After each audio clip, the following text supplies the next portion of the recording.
Stream. All right.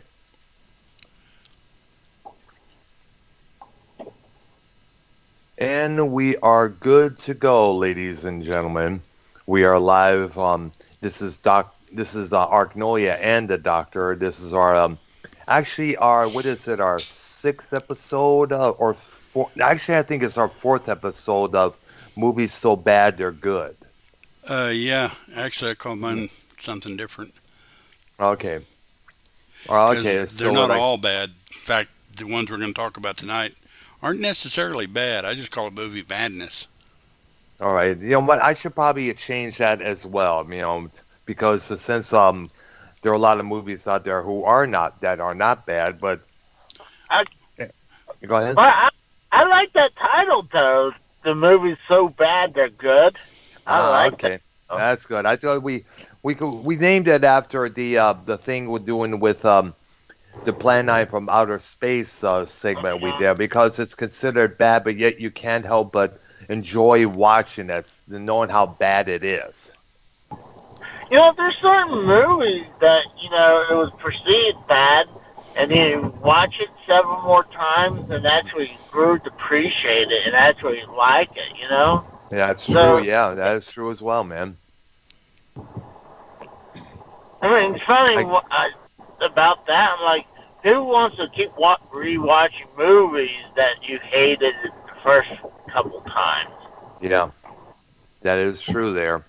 I mean, one of the most interesting ones out there is this one called Buckaroo Banzai, and that was considered bad. There was another cheesy one called Earth Girls Are Easy, which had Jeff Goldblum in it there, And and there's plus, another one called The Manitou, which is basically about an Indian chief that grows in the back of a woman. oh wow, Yeah, damn, Hey, you got to can I look do that one up. something? definitely, Can I do something real quick before you guys start in the whole thing? yeah, I went to Walmart to go pick up a game, but I was been thinking about watching this movie, and I seen the first one, but I only seen the second one once, and I never heard about a third parter. But I picked up Smokey and the Bandit, the Pursuit Pack. oh I think wow, I think it was like $8. So hmm I was like, I want to watch Smokey and the Bandit again, and then give the second one another try, and watch the third one. the third Or one with only a cameo from Burt Reynolds, and that's way towards the end there. And a lot of people said the third one was extremely bad there, well, extremely bad. I see that now. He really isn't in that movie. Correct. It I was mean, all Jackie Gleason now, and his son there, the dim-witted son, as the deputy there. well, I remember that seeing it back. I I remember seeing it back in on cable television. I'm like, are you kidding me? Oh God. I can't wait to sit down and watch this. Quite frankly, I'm like, watch this whole weekend. Believe me, you're gonna be like, what the fuck when you see the third one. That's for sure. I mean, the first two were successful, but the third one, Yeah. not so, man.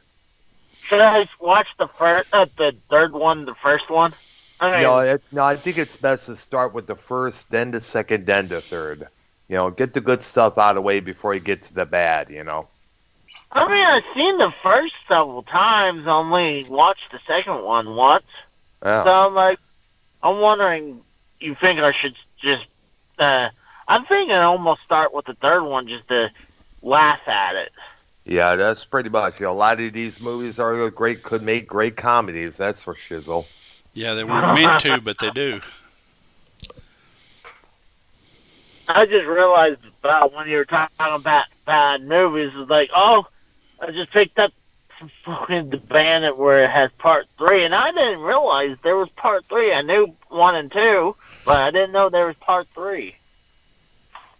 Yeah, it Huh. came out, I believe, in, I think it was in 82, 83, from what I understand there. Uh, um, Not exactly sure.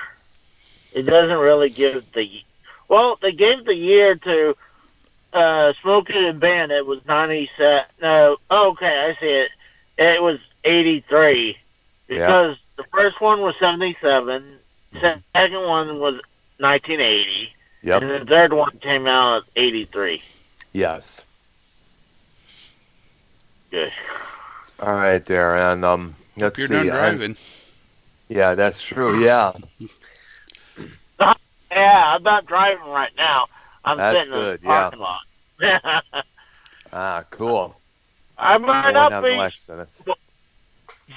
I It, might not be super smart, but I'm smart enough not to do that. smarter, better, way smarter than Bullfrog. That's for sure. Oh my god! It'd be like, hold on, guys.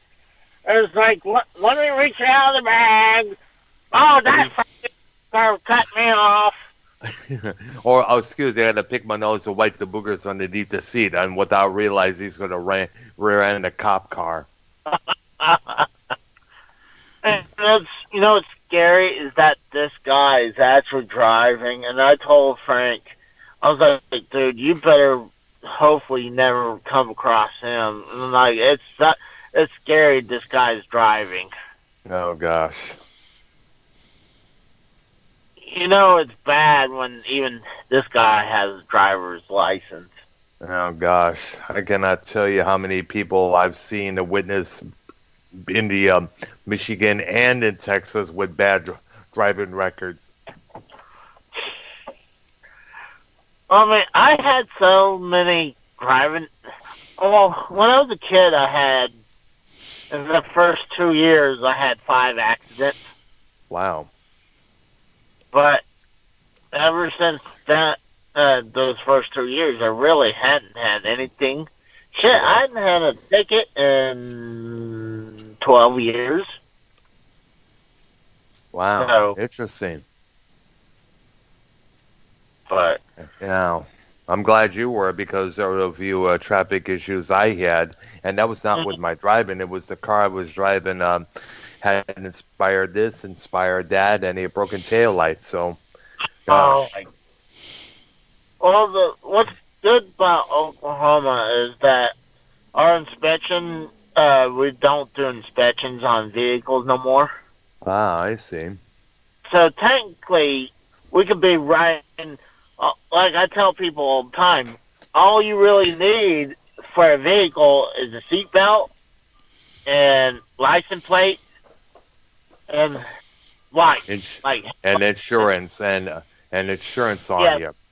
yeah, insurance, but everything else, and a tag. But everything else, you could be driving on the frame with nothing, with parts falling off, and Hmm. it'd be legal. Yeah, that's right. Yeah. I remember one time my wife, when she came to Oklahoma, she sees someone driving without a hood on his car. It's like, how's that not legal? I was like, hey, in this state, we don't need do inspections no more. Wow. I know, because I know that we wasn't able to get anything inspected on the stuff on the car I was driving at that time. Mm. I had one vehicle that was so bad. I was like, fuck it. I didn't want to put the effort and time to get it fixed, to Uh-huh. make it pass. I said, fuck it. I'll just get a new vehicle. Wow. There's something I mean, there. Hmm. no, it was a bad vehicle. I I can imagine. I drove a few of those myself. I mean, Pennsylvania is very strict on their. I don't even think you're allowed to even have a crack in your windshield at all. Wow. So they're That's, super strict. yeah, I know. I imagine that as well. All right. All right. So let's get on the subject here. Ray Harryhausen. This is the man who was responsible for all the claymation, monsters that he created for various movies like The Seven Voyages of Sinbad and the Eye of the Tiger, the original Clash of the Titans from 1982 or 83. He did a lot of work on various movies. Like he also did 1,000 Years Before, wasn't it 1,000 Years BC, I think it was, with Raquel Welch. I think that was And, 1 million years. 1 billion years BC, I'd have to look it up Raquel to be Welch. sure. He also did Jason and the Argonauts. His first visual film was actually The Seventh Voyage of Sinbad in 1958. Well, actually, his very first film that he was involved with was Mighty Joe Young in 1949. Ah, that's right. We cannot forget that movie as well. It was kind of like a parody. It's kind of like a, Well, it was a kinder version of King Kong. yeah, more or less there. And I guess what this man did was it was called it was a slow motion model animation known as Dynamation. And what it is that basically, let me look it up here. So I've been basically many present day filmmakers have been inspired by Harryhausen, including Steven Spielberg, Peter Jackson, the guy who directed the Hobbit trilogy and the Lord of the Rings trilogy, Joe Dante, Tim Burton, Nick Park, James Cameron, many others. Others influenced him. All that were influenced was also J.J. Abrams, John Landis, George Lucas, and Harry Selick, and Wes Anderson just as well. I mean, He inspired a lot of people based on, and the monsters were realistic. I mean, they were kind of slow motion, but you did get the idea they were, well, something that big is going to be kind of slow anyway. hmm and basically what it is that they create the monster. They have and what they make it movable. So what they did is they take one shot, move the arm a little bit higher or lower, another shot, move it up such and such, another shot there, so on until it's actually excuse me there. So where it gets to it's actually moving on its own. But what they do is they combine it, they edit it with the actual scene or the actual location at there, so it looks like it's really there. But in a lot of ways, you could tell that it's clay or it's not real there. Basically, it's the same concept as animation, where they draw a frame, draw a frame, draw a frame, and have little bitty actions, but then they flip Yeah. it and it looks like it's really moving. And he Yes. essentially did the same thing with live action. Yes, he did. In fact, I guess you could say that this guy was the CGI of his generation to put forth there. Many movies, like very horror movies, was he contributed to various monsters. He contributed a couple, I guess, to as was mentioned, Mighty Joe Young, the Well, Sinbad movies there.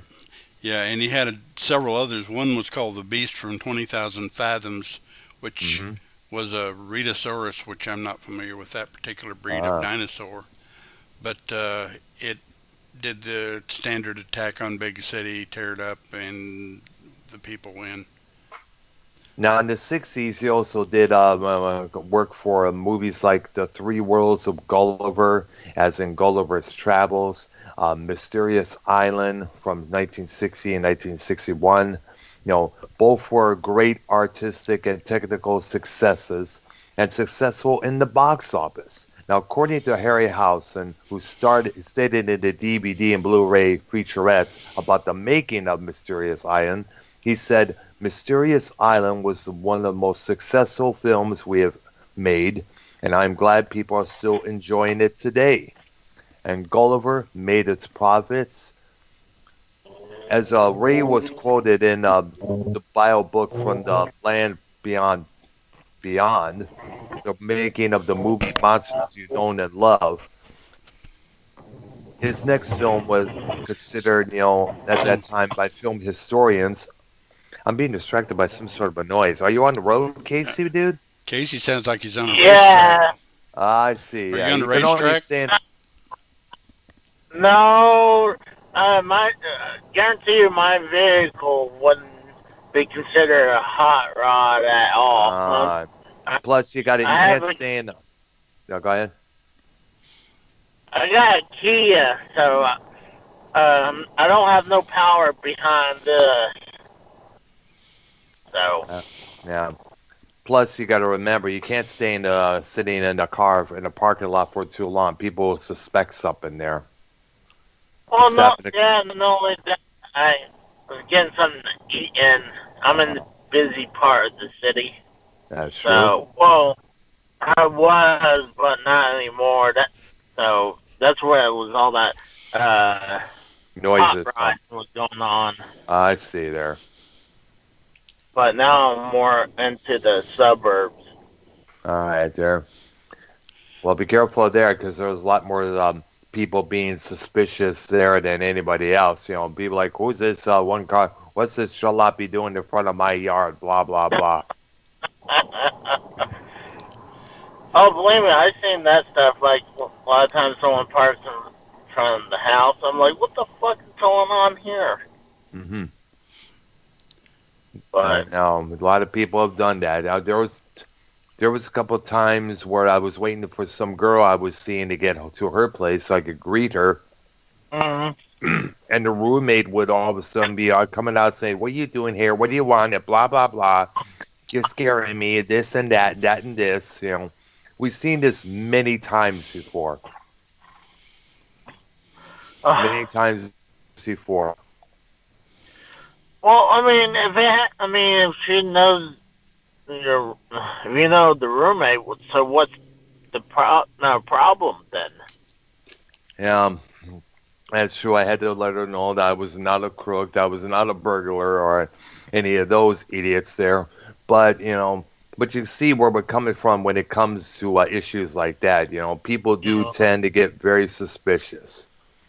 Well, if it was bullfrog, I think we have a child molester on our block. Oh, no doubt about that. That stupid idiot. Yeah, hide your kids. I tell you that. Now he's going to like, hey, see you flip flopper, you call me a child molester. Hey, he put himself in that spot. That's all I'm gonna say. He did that way too many times. And like he can, honestly, him being in this community, he's gonna know we're gonna just fuck with him, and I know. we're gonna have fun with you.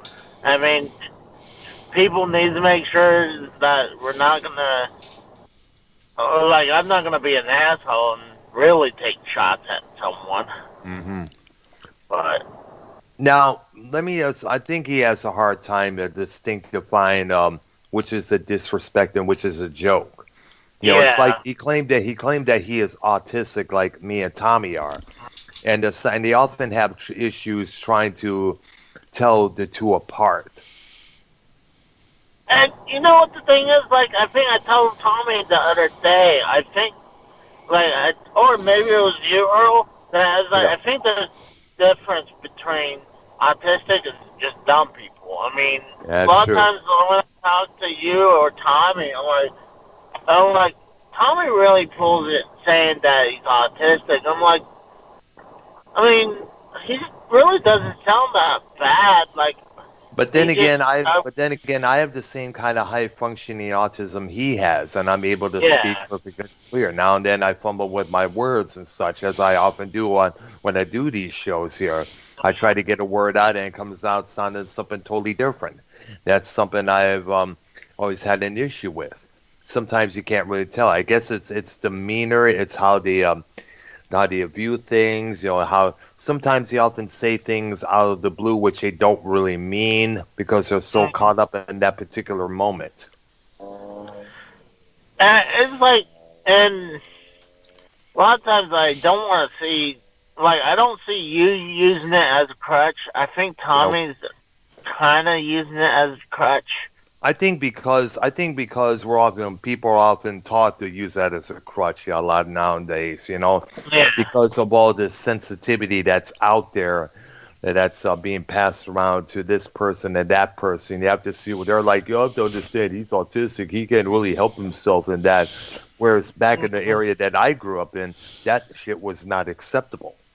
Oh no, and it's just like, but Bullfrog, that's not autistic talk. He's just dumb. I think what it is that he must have got pampered a lot as a kid. You know, he did state on that one corrupted pre-show that his mother tried to protect him from being bullied. Which What the problem is, I'm like, he's 40, so well, I'm 38, but yeah, they're bullying then, but I'm like, if that's the problem, wouldn't it be even worse nowadays, especially with everything being PC? Wouldn't it be 100 times worse for kids nowadays? it would be, yes, because so many kids are growing up with this PC logics in their heads, and they can't really get it out. It's like it's something like if you were told that all black people were evil and were all committers of this crime, that crime, you're going to believe that for the rest of your life. What's being put in your head at these nowadays, that sticks in your head for probably to the day or die until somebody comes on and tries to help you get that out of your head. Yeah. See, and what's crazy is I think we're reverting backwards because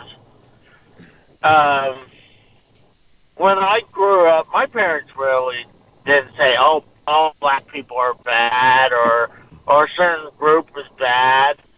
I mean, you might hear a racist term every once in a while, Yeah. but back then it was more acceptable, But Yeah, it was, I wouldn't yeah. say either my dad or my mom's racist at all. I definitely wouldn't say that about my mom, but I Casey, definitely would say my grandparents. Huh? I think your voice is starting to break up a little bit there, man. It's probably because I'm on the road. That's probably Yeah, why. that's right. That's why I'm thinking the same thing as well there. All right. Okay. Okay, shall we continue our discussion on Ray Harryhausen there? Sorry, Arknolia, we got caught up in the moment up there. It's okay. Well, the next movie he did was It Came from Beneath the Sea, which is essentially a giant octopus. Wow. And the odd thing about this octopus, I either heard or read somewhere that the octopus only had 6 arms instead of 8. Wow. But That's something there. I guess you really got to be a completist to notice that. Yeah, But that is true. You got to do your research. Sometimes a lot of filmmakers didn't really do that.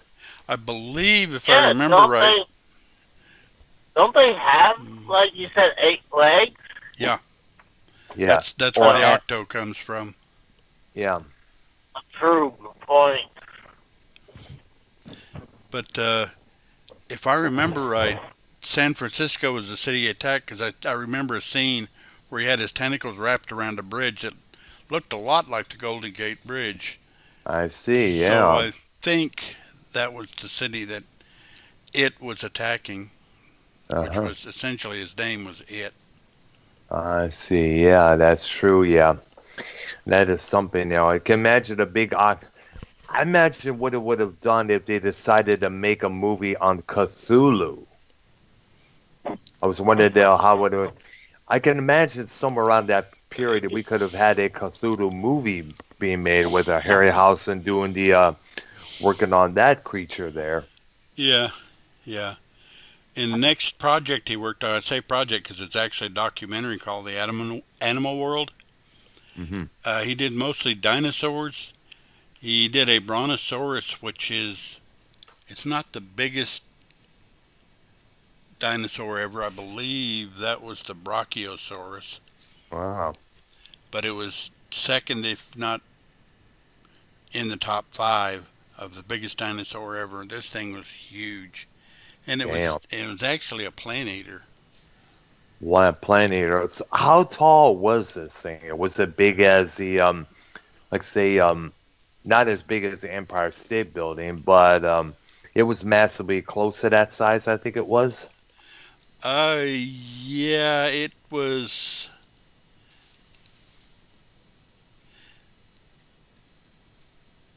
measured up to 72 feet long.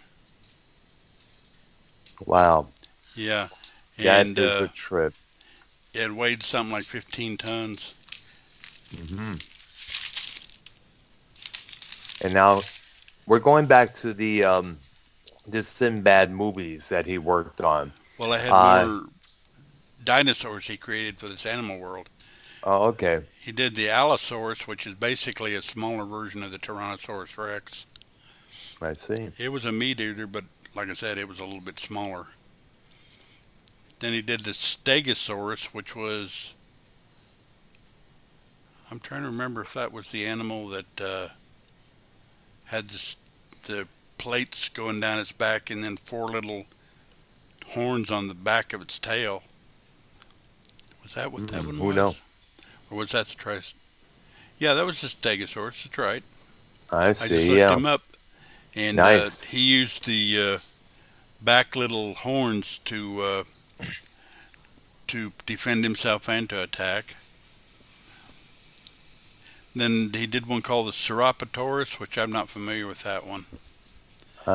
I don't think I've heard of that. Sounds like something that you purchase at a pharmacy for For a head either it's cold. a oh yeah, or something for acne or something like that. There. Yeah. And Hmm. then he did the Triceratops, which that's the one that had uh, a horn coming up back behind its head, and he had horns in his head, and that's how he defended and attacked. Mm. And he also did the Tyrannosaurus, Hmm. which the Tyrannosaurus was an incredibly huge meat eater. Wasn't the size of the Brontosaurus, but it was the biggest meat eater. Brontosaurus burger is not coming to my mind. Yeah, the Tyrannosaurus. The weird thing about it is it had tiny little arms, and I mean tiny. You ever Yeah, I see know. you see a picture of him, and you're like, how did he use those things? I Didn't have know this. I know. didn't I have to. see He you. had that big head. I know. It's like you can't help but look. I've seen Yeah, so many true. memes. You see all the memes on Facebook that said like, "How does this thing jerk off?" That's not going to happen. I You, That's not going to happen. you know know what? exactly. It look, wouldn't it look weird if it had longer arms, though? That's true. Is yeah, it would Imagine look putting. freaky as hell. Yeah, if it had It would look weird. yeah, well, it actually looks weird with the little arms, but hey, it just looked I think weird. it'd be even weirder with longer arms, though.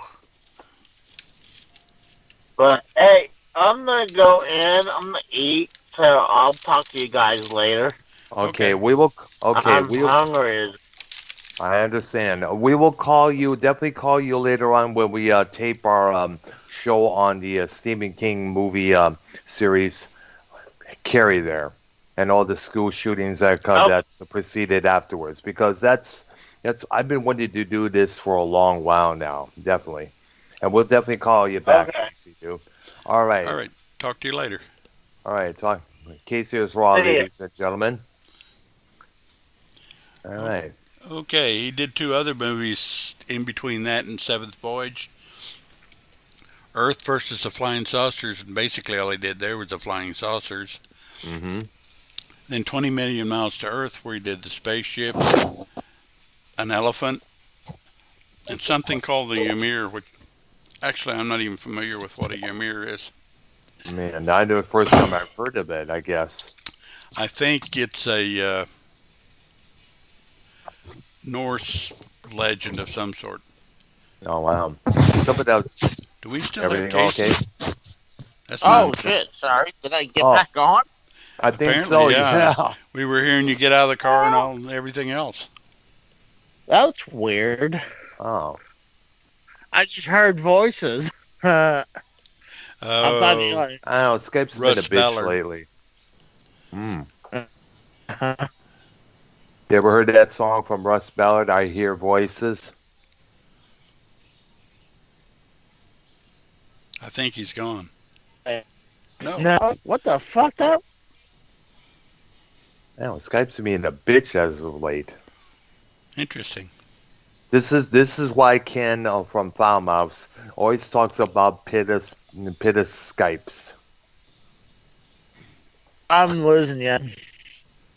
Mm.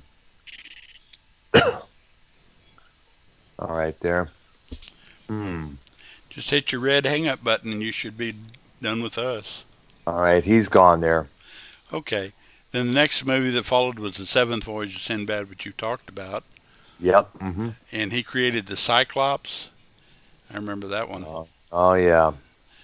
The Serpent Woman. Remembered that one. Wasn't Yes, I'm coming Medusa, it up. was a different one. Yeah. Something in a similar vein, I take it, correct? Yeah. Then he developed a creature called ROC, Rock, which I don't even know what that is. Mm. And then he did a skeleton and a dragon for that movie. Sounds like a radio station. ROCK Rock, yeah. It's a legendary bird of prey, Mm. mythological. Oh, I see, yeah. Interesting. Did he do any work for a movie called Q, which I guess it came out in 1980 or 81, I guess it was. I remember the ad for it. It was a big monstrous prehistoric creature that flying around grabbing people and such and such there. And it took place in modern day some modern day city there. I don't see it on the list. Hmm. That must have been somebody else trying to copy his work there. Two of the creatures he did in the Three Worlds of Gulliver don't sound like creatures, but Oh, he did a squirrel and a crocodile. oh. It must have been a big squirrel again, or a monstrous one, or just a regular. Probably monstrous, because Gulliver was big to the Lilliputians, and I think he was little to. Didn't he make another voyage where he went somewhere where he was the little guy? Mm-hmm. I'm thinking that must have been it there. Yeah, and that's probably where the squirrel and crocodile showed up. Yeah, the last thing in the world you want to see is a giant crocodile. That's true. Hell no. And you being its meal, let alone any crocodile for that matter. Yeah, even normal sized ones I wouldn't be interested in. No, not without a bazooka. Shoot that damn thing when that tries to cross our path. Mysterious Island was the next one he did. That and he had a giant crab, a bee, a Phorohakos. What the heck is that? It's an extinct Wow. genus of giant flying terror birds, Mm, I and they see actually that. existed. Weird. Mm-hmm. Then a cephalopod, which was kind of like a squid or octopus, cuttlefish or something of those. They're exclusively marine. Interesting. Ah, I'd never heard of that animal. never have I. Followed that up with Jason and the Argonauts, which was a pretty cool movie. Yeah. Mm-hmm. A Talos, which Greek mythology was a giant automation made of bronze to protect Europa from Crete and the pirates and invaders. Interesting looking animal. Then the Harpies, which were the people, the girls on the island that sang to draw sailors into the rocks. The sirens. Yeah, That's what they're often called, the sirens. The song of the siren. I remember there was this one scene, I forgot which movie it was, where some captain wanted to hear the songs of the siren, but he had to be tied to some posts up there. right. And I guess that towards the end there, while the rest of the crew would just have things stuck in their ears to avoid them hearing, and the captain, I guess, the ship was like going crazy towards the end there. Yeah. And then they did something called the Hydra, which actually that's a Toto song, Um, but it was a water monster. Also, no, that's what the group that the Red Skull belonged was a leader of in the Captain America comics. Yeah, yeah. And they did a bunch of skeletons that fought the Jason and the Argonauts. Mm. Huh. Followed that up with First Men in the Moon, which that was a pretty good movie. I liked it. Ah, interesting. Yeah. And I take it this was before the actual moon landings in the later 60s. I'm correct? 1964. Ah, yeah. So it was. So it would have to be about a few years after that we would actually land on the moon. Uh, Supposedly. Yeah. What he did in this movie was the moon ship, a space sphere, a moon cow. A moon cow? Yeah. Hmm. Then he did Kate Callender's skeleton, Oh, wow. a selenite, which I don't know what that is, and the Grand Lunar. Grand Lunar. Yeah. That's the new one. Then he followed that up with 1 million years BC, which the best part of that movie was Raquel Welch, but hey, we don't have to get into that. Yeah, that's true. Yeah, that's why we see the pretty gals in loincloths during the caveman times there. Yeah. And even back then, they knew to cover their breasts, which is interesting. Yeah, well nowadays they still cover their breasts, just a lot less covering, needless to say there. Yeah. And in here, he did a lot of the dinosaurs. The Brontosaurus makes another appearance. The Allosaurus makes another appearance. Correct. And he has an Archelon, which is a giant turtle, the extinct turtle. Triceratops, which again makes another appearance. That's true there. Mm-hmm. The Ceratosaurus, he must have been reusing some of his stuff because the Ceratosaurus showed up again. And a pterodactyl showed up, which is a giant bird. Oh, yeah. It was a bat-like bird. And apparently, well, it was huge. We've seen it many times in cartoons and in the movies, so definitely we know what that is for sure. For Yeah. sure. And then they had a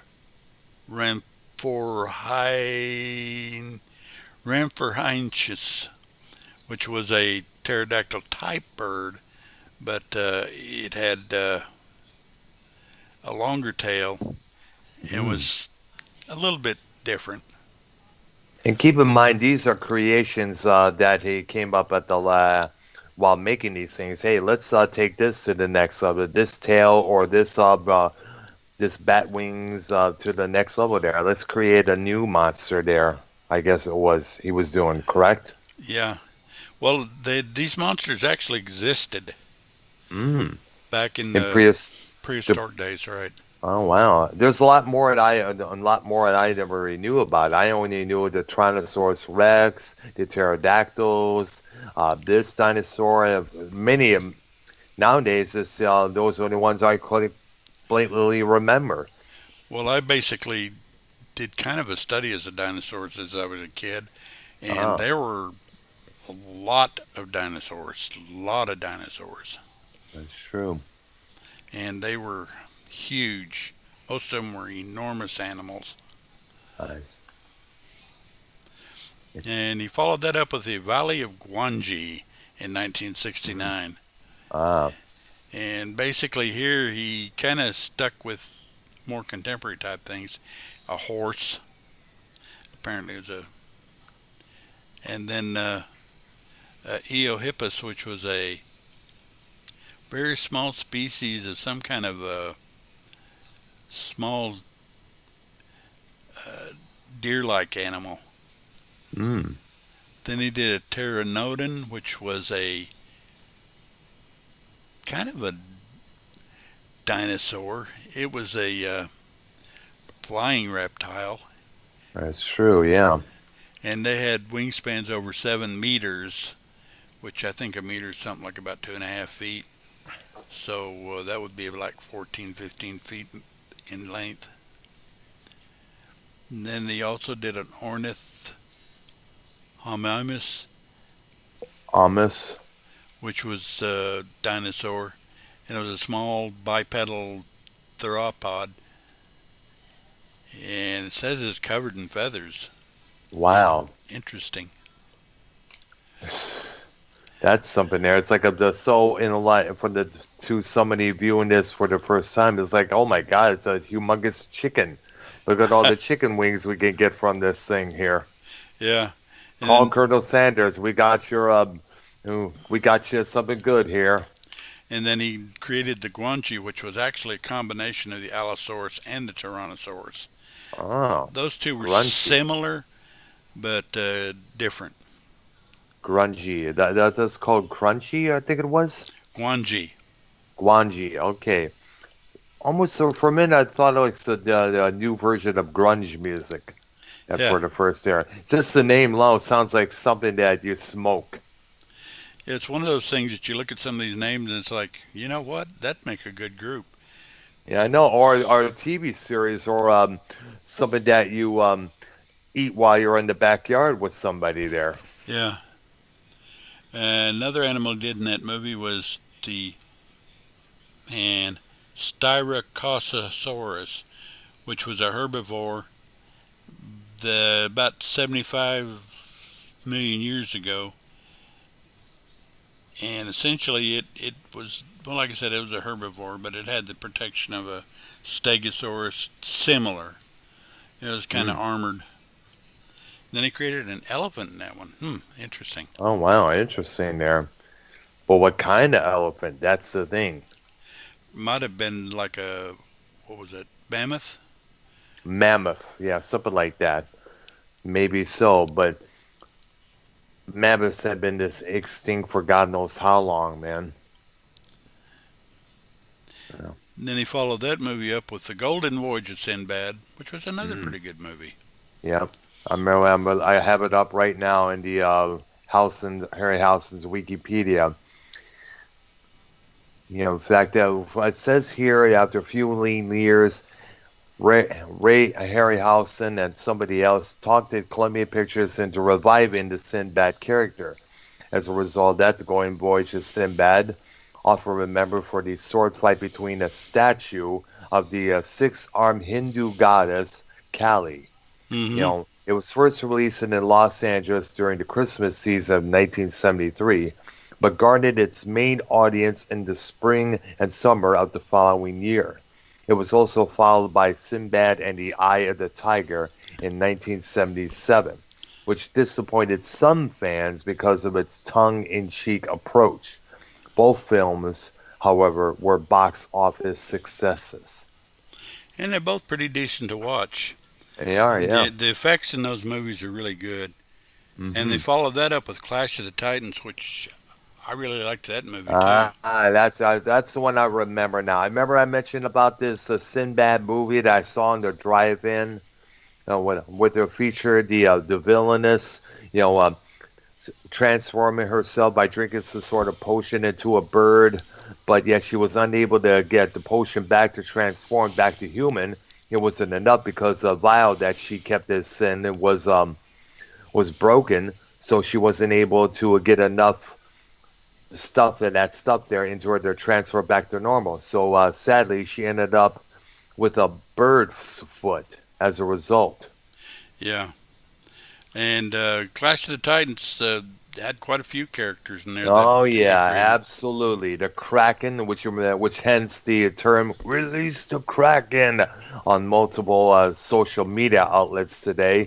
Yeah. Now, it was nominated for a Saturn Award for Best Special Effects, and for this particular film, he hired protege model animators Steve Archer and two-time Oscar-nominated Jim Danforth to assist in major animation sequences.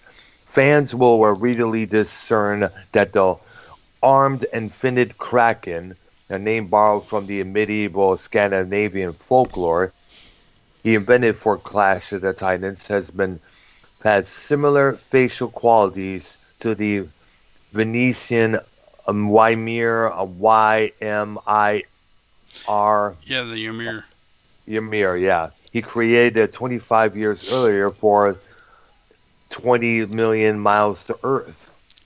He did a little bit of, Recycling. yeah, which is fine. I don't have any real problem with that normally. Oh, yeah, that's true there. He also created the Pegasus for this movie, which was the winged horse that the guy rode on. Yes, Harry Hamilton. It started, I guess, Laurence Olivier, Harry Hamilton, which will later become one of the actors in L.A. Law. It also starred Burgess Meredith, the original Penguin in the Batman 1960s series there. Yeah, he played one of the Greek gods.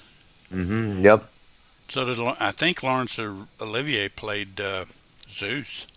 Yes, I remember that role pretty well. And I don't know who the lead actress was. It just spotlights on Hamilton and Olivier and of course Meredith. Right. Hmm There were some famous people in the movie. And the other Yeah. one that's kind of interesting is the bubo, which was the mechanical horned owl. Yes, I remember that. That was created as well by. Yeah, and they resisted the temptation to call him a horny owl. Mhm. Oh my gosh, that's. Oh, dude. And they also created Medusa, Oh which yeah, the that was the Gorgon. that's the one that you couldn't look at or you'd turn to stone. I know his face so hideous, no doubt. And the story. What is the story about that? I remember this. It was originally this woman that did she have the same name, or apparently she thought that she was more beautiful than anybody else until some Greek goddess punished her by turning her so hideous, which you look at her, you turn to stone on the dot. Basically, that was the premise behind the whole thing. Was she was incredibly lovely and was real arrogant about it, and they said, "Hey, we'll show you," and they changed Uh-huh. her into that hideous creature. Gosh. Because I've been seeing a lot of memes right now, but featuring Medusa here, trying to straighten her hair out, though it's full of snakes. And plus, it's hard for Medusa to get a selfie with anyone with a stone figure there. Yeah, and Medusa was the well when the hero of the movie cut off her head. He Yep. carried it in a bag, and that was what he used to Get this Kraken. get the kraken. Oh my gosh, I can't believe I just put. I can't believe I just said that because it sounds like a let's get a Kraken. Yeah, Oh my gosh.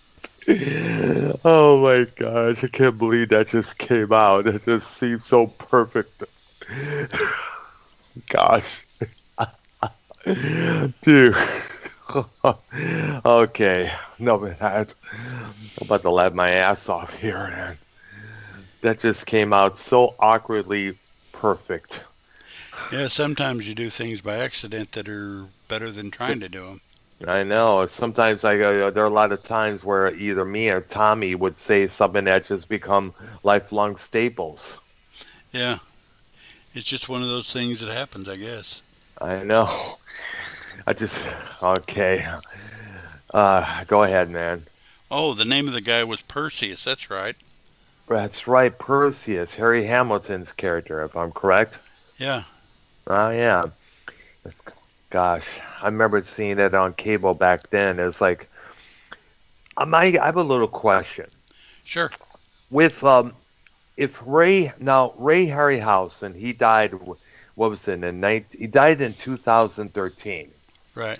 Now, how would he feel about the CGI, computer animation, and all these other effects are done on computer?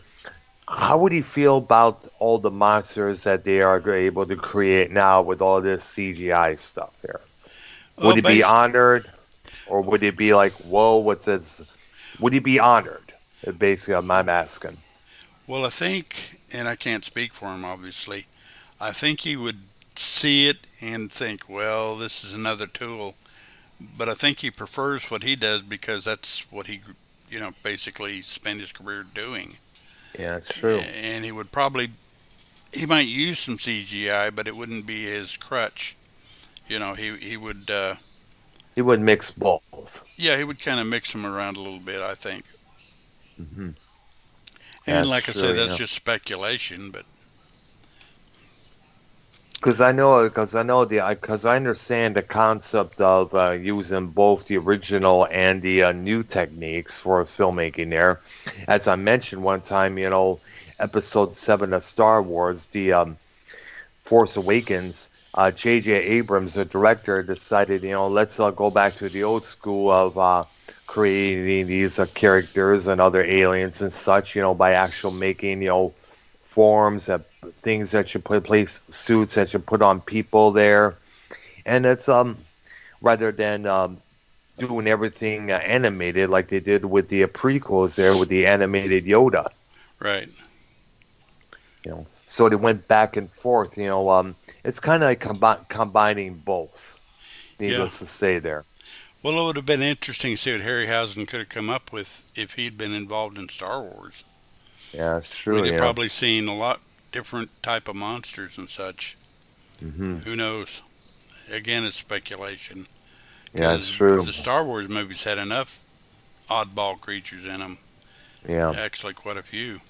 Hey, do you remember in the original Episode 4 where I guess R2D2 and Chewbacca was playing that little game aboard the Millennium Falcon while they were heading somewhere? I think it was to the Death Star or I think it was to Eldron before finding out that it was destroyed.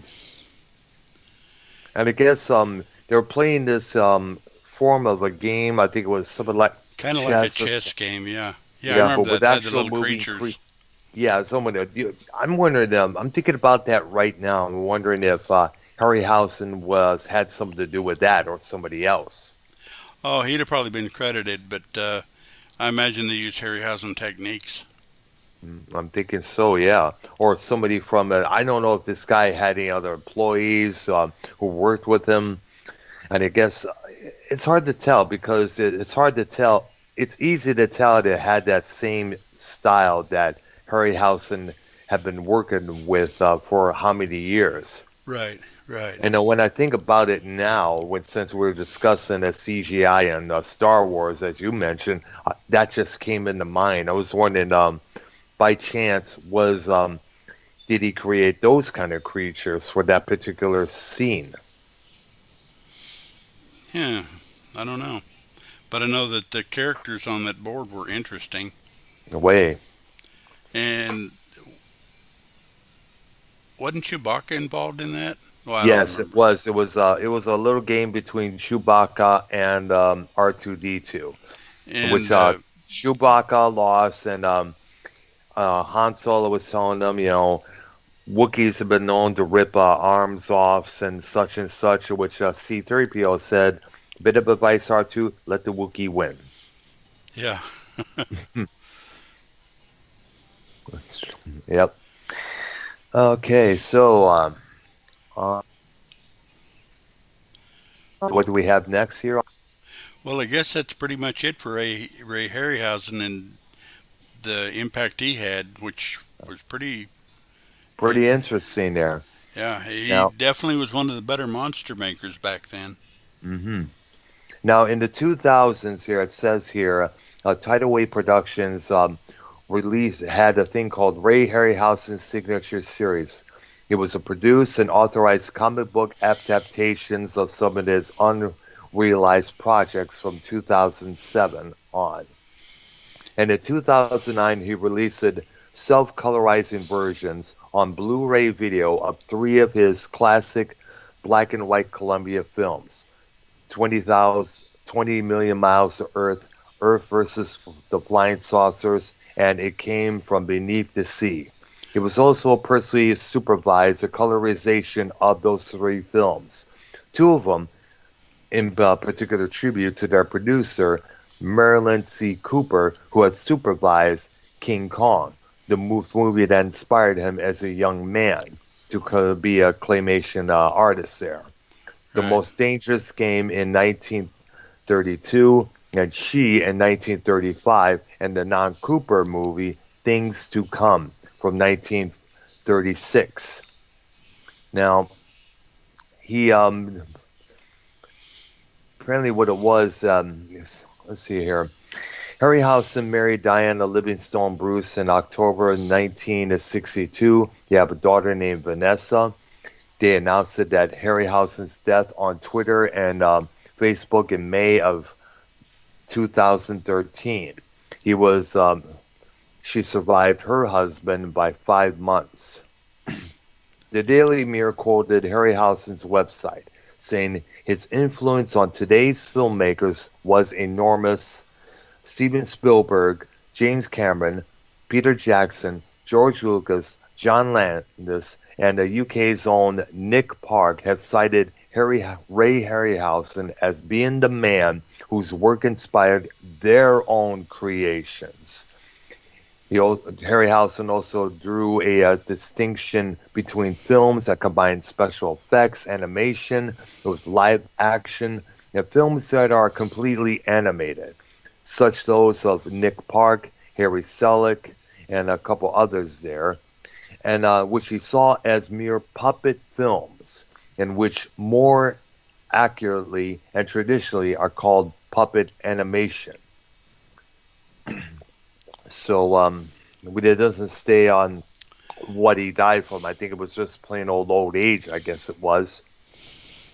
And also Terry Gilliam, the filmmaker there, he quoted said, "What we do now digitally with computers, Ray did digitally long before without computers, only with his digits, his hands."